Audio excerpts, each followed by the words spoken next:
everyone and welcome back to Storytime. Today I'm going to continue reading Treasure Island. Yesterday we got to the part where Long John Silver was going to steal the treasure map. Let's find out what happens next.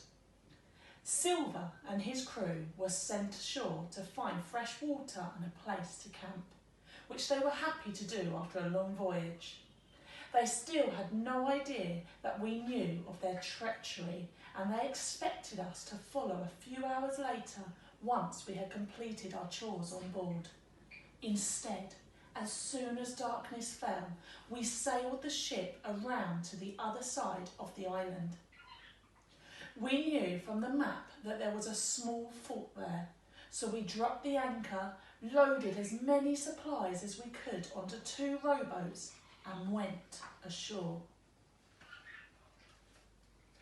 It wasn't until the next day that Silver realised what we had done, and when he finally found out our hideout, he was very angry at having been fooled. We were ready and waiting for the pirates' arrival, knowing that we would have to defend ourselves against a group that was twice our number. "We have you surrounded," Silver shouted from the clearing outside the fort. "But I shall leave you all unharmed if you just hand over the map." The squire shouted back his refusal, and the first cracks of gunfire filled the air. Soon everybody was firing wildly. The air was thick with smoke, and splinters of wood were flying everywhere.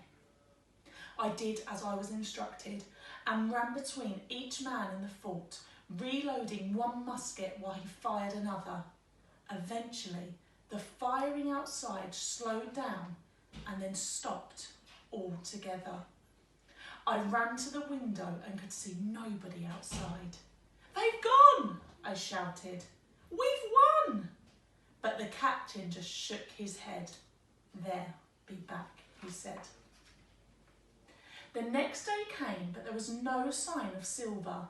I was bored of being cooped up in the fort, so I offered to explore the island and spy on the pirate camp.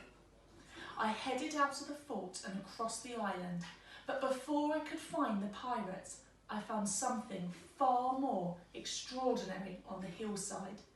A strange creature hopping from rock to rock.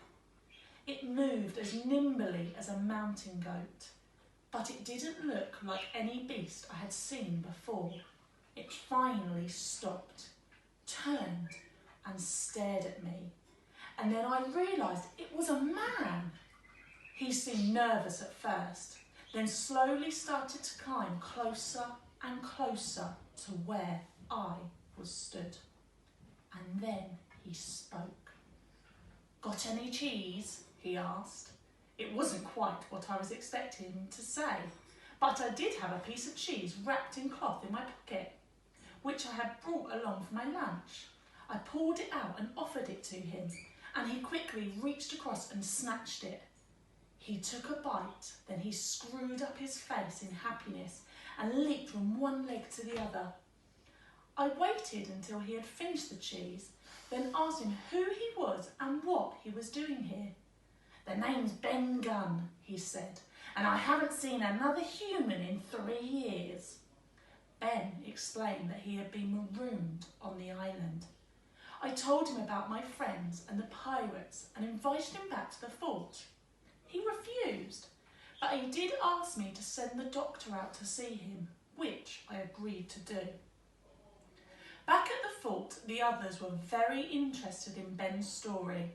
They thought he might even know something helpful about the island or the treasure.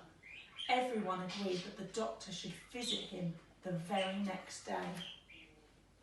The next morning, all was still quiet, so I decided to go out exploring again. I slipped quietly out of the fort before the others awoke and wandered along the beach, through the forest and up the hill. I was having a grand old adventure until I realised the sun was beginning to set and I was a long way from the fort. I made my way back as quickly as I could, but it was well after dark when I arrived. I was expecting a good telling off from Dr. Livesey, But when I opened the door to the inner hall, all I could hear was snoring. Relieved, I crept through towards my sleeping mat, but in the dark, I managed to trip over a sleeping body. At first, I thought it was one of our men, but then out of the darkness, I heard a squawk, "What the blank?" Voices yelled in the dark, and someone lit a lantern. I looked around in the dim light and realised that I had tripped over Long John Silver, and the fort was full of his men. There was no escape. "Well, hello, Jim boy," said Silver in that fake, friendly way of his. "I knew you'd come to your senses and join us. I've always thought you'd make a fine pirate." "What have you done with the others?" I demanded. "Not to worry," said Silver. "We made a little deal earlier today. I got the map and they got to leave with their lives." He saw that I was puzzled and must have guessed that I was wondering why they had gone without me. Had they forgotten me? Silver chuckled. "No, my boy, they didn't forget you. When you disappeared, they thought you might have changed sides. I was happy to tell them that was true. Anyway, better get some rest. We're hunting for treasure tomorrow." And I'm going to stop reading the story there. Tune in tomorrow to find out what happens next.